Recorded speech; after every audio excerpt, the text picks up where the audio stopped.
Kansas City teachers, thanks for tuning in to join us today. We're on a fantastic little episode we've been calling Specific Drip, an idea that came to me while working with students of the past about how they're doing in their lives.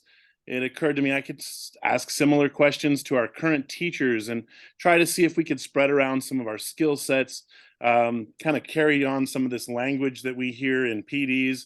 But what I've been tickled to discover is, like I would expect, our teachers are full of wisdom, knowledge, and empowering words to each other. So we are joined by one of these teachers today.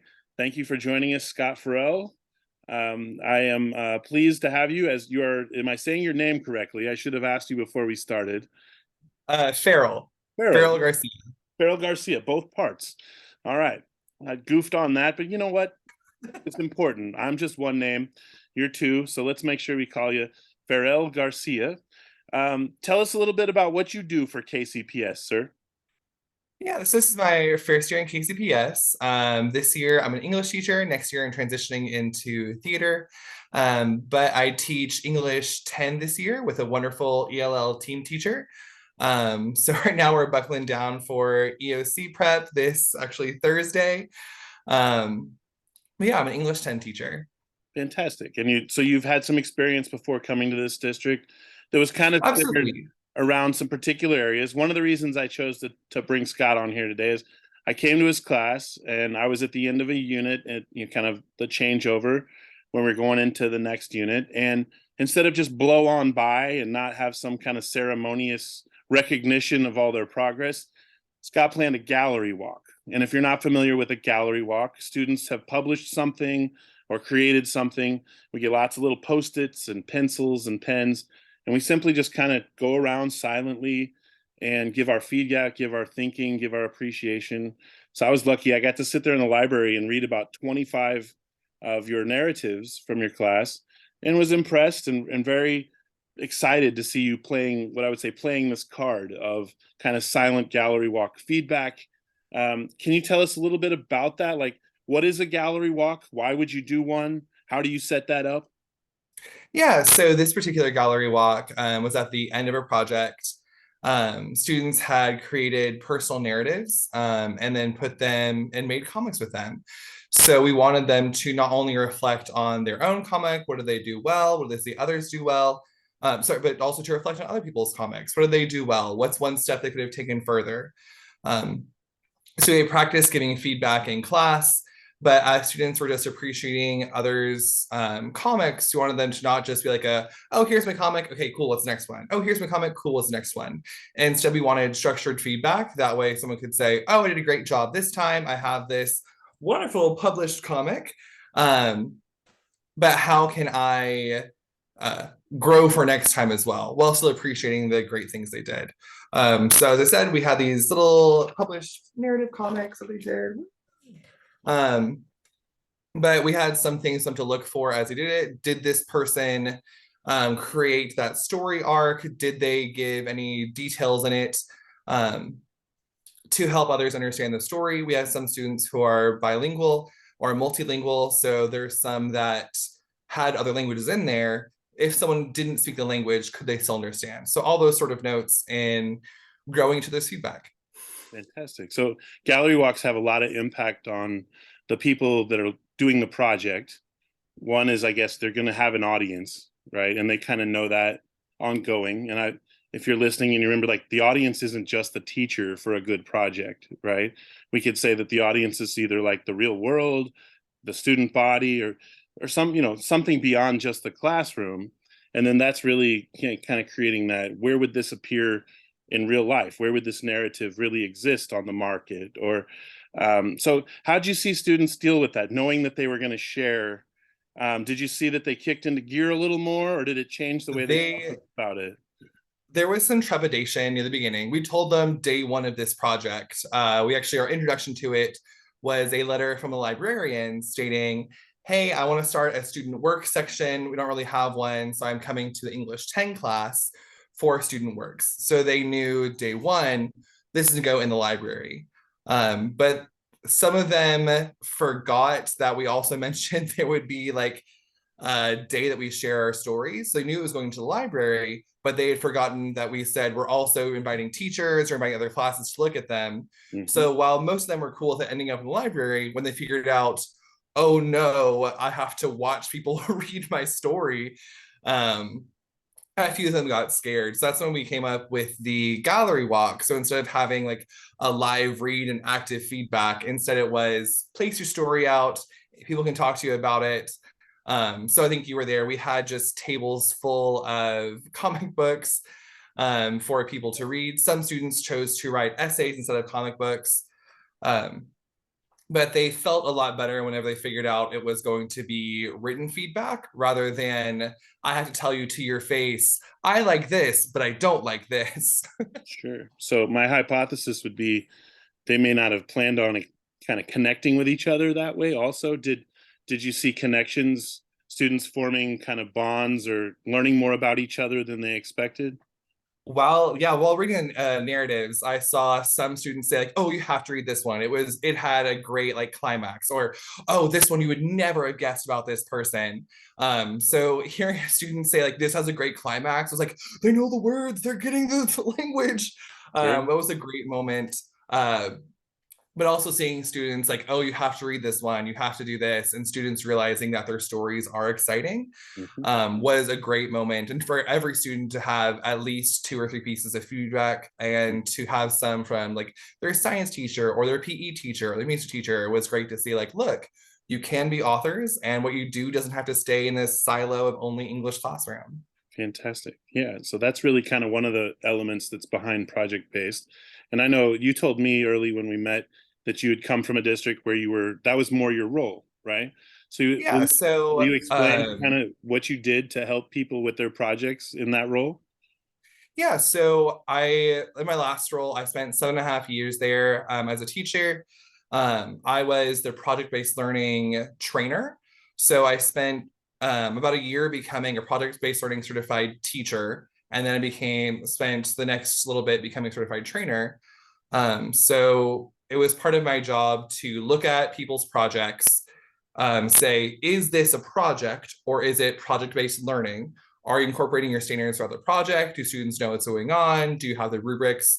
I would also kind of work with community members to say, what people are we bringing into classroom to make this authentic? Is this just a fun idea you have that you think could be cool in the classroom? Or does this actually help students, one, access the standards, and two, reflect something that happens in real life? So I'd help people reflect on their projects, bring people into the community. And then 1 year ago, January 22, I was actually selected for a Fulbright grant to go to Finland and studied project-based learning in Finland for 6 months.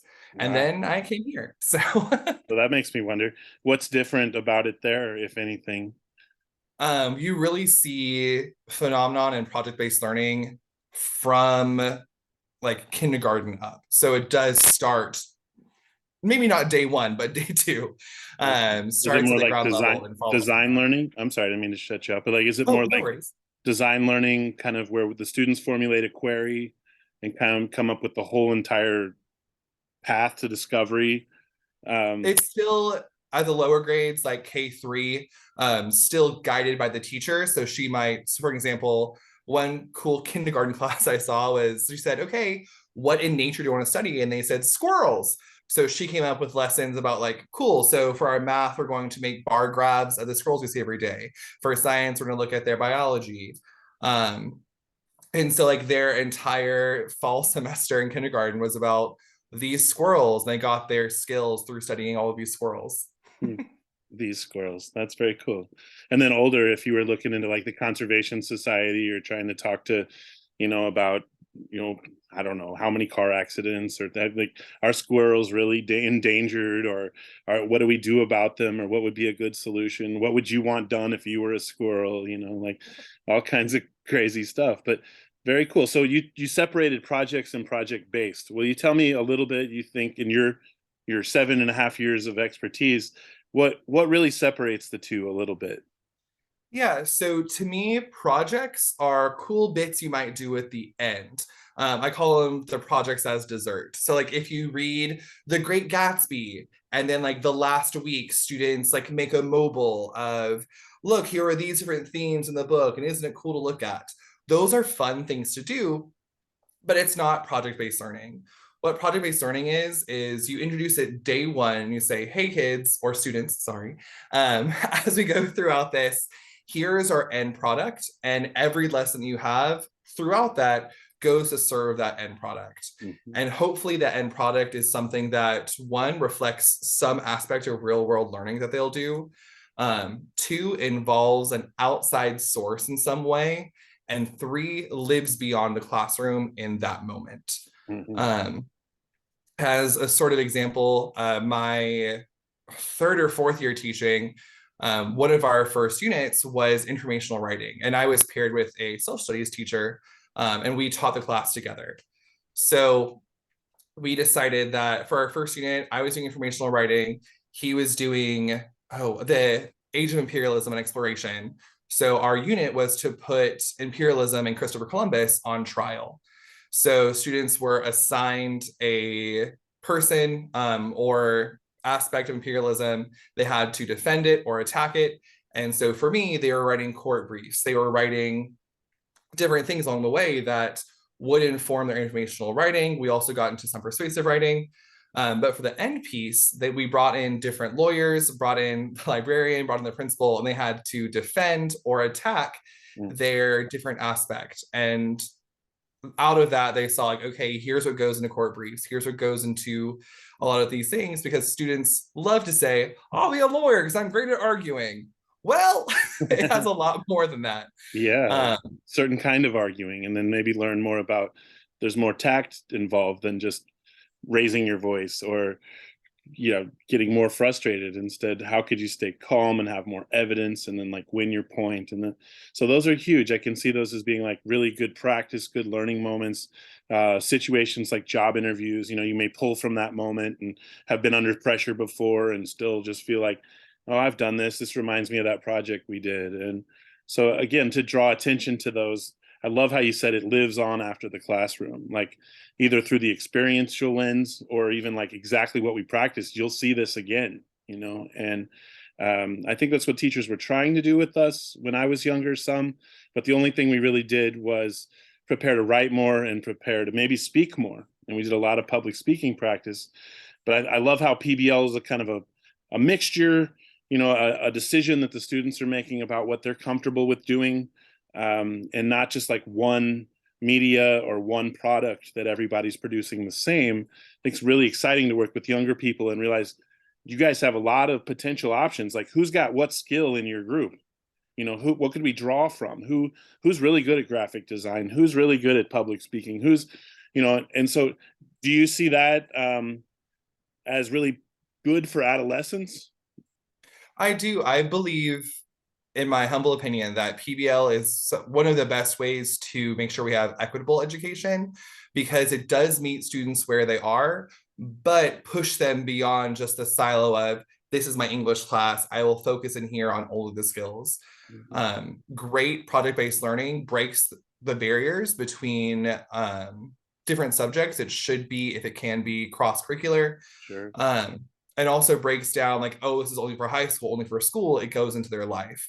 So because project-based learning meets a student where they are and tries to grow them into what they can fully be as a person, not just are they this test number, how you get into that, I truly see project-based learning as equitable in a way that sometimes traditional is not. Fantastic. And it's intentionally trying to build on some of these constructive culturally responsive practices with like student voice and leveraging, experiences that you may have that other people in your group may not, that you may not have seen as powering or part of your voice or part of, who you are to bring to your group. And then what's exciting is like in a group setting, you get to choose to do that, that I didn't ever want to compel someone on my own. Like, you must do this because these things, like, but to get that moment where that person goes, you know what, I got a lot to say about this. Maybe I should be in this group, and maybe you guys could make use of me in a good way. I'm going to step up for my team. The other cool part is the team thing. And I really, really love seeing how teams were proud, to work together, or teams struggled, but that meant they grew, right? Struggling is growing. So how can you speak to that some? Yeah, one of the big areas I notice is people who say like, I just want to work by myself. I let them know like, hey, 15% of this project is collaboration. If you choose to do that, you're foregoing this collaboration bit. And sometimes they'll say, I'm fine with that, but then others grow through it and realize, oh, I don't get to pick and choose who always I work with in life. Sometimes I'll work with someone who I don't want to. Or that student who tries to do the entire project themselves and let others fall off behind them. I still have to have a talk with and say, hey, if you do the entire project yourself, you may be great at it, but it's still not collaborating. So for group projects, what I've done in the past is give group contracts, and there are usually steps to say, hey, step one, if someone's not working, we have a conference together and inform Mr. Ferrell-Garcia or Mr. McCaslin, whatever teachers in the room. We had a conference today, it was about this, we signed off on it. Step two is having Mr. Ferrell-Garcia have a conference with us. And then step three might be we now remove that person from the group at our current milestone. And so I've seen some freshmen come into a multi-level class and be like, oh, I won't get kicked out of group, it's fine. But they're paired with seniors, and seniors like, no, we're already on step two. What are you talking about? So those older students who are very serious and know what PBL is, teaching sometimes those younger students, we are serious about this, you do have to do your work, and taking those steps in that project. Yeah, I have seen some be trepidatious, but it mostly they'll get onto it eventually. For sure. And then you learn by doing those projects and working more than one time throughout the year. Like now I can know your dynamics, and now you know how you work with certain people. And so me, the teacher, I make some moves, to see if I could pair you with someone differently, or so that's really fantastic. Well, sir, I appreciate you taking the time. What would you tell somebody who's thinking about it and they're a little trepidatious? We've used that word a couple times really well today. They're a little trepidatious about starting PBL in their classroom. What advice would you get them to just kind of get things rolling? I will say it can feel like a lot beforehand. PBL does require a lot of front loading, a lot of front planning, but as soon as you get into the project, you feel so much more free as a teacher. And students having their own voice and choice, and sometimes that can be scary, not having complete control of it, and students having different paths to choose from. But seeing students take a hold of learning and seeing students being really excited to have this final product, or whatever I told students, yeah, you're making comics and you're going to have a physical thing to look at the end, seeing their face light up when they had a book with their own name on it, or when they were able to give their social action plan to the mayor and say, look, I made this and I want to make a difference. Seeing them realize that even if they're bitter after 12 years of education, that it still matters, and they can still do it, is so heartwarming. And getting students to realize, oh, education does matter beyond these four walls, will help some of your students become those lifelong learners we seek to create. Fantastic. And I would add a tiny bit to that. They'll also know that you're taking the time to be a creative practitioner and to think outside the box and bring that kind of thinking to them. So it will be rewarded from, I think, your students who appreciate the novelty and just the way that you're keeping their education, interesting for them. Because man, they're stuck doing it whether they want to or not, and we have to respect that. So thank you, sir, very much for sharing your wisdom. And teachers, if you're listening and you have some experience that you think others would benefit from, please just write me. We're going to keep this going.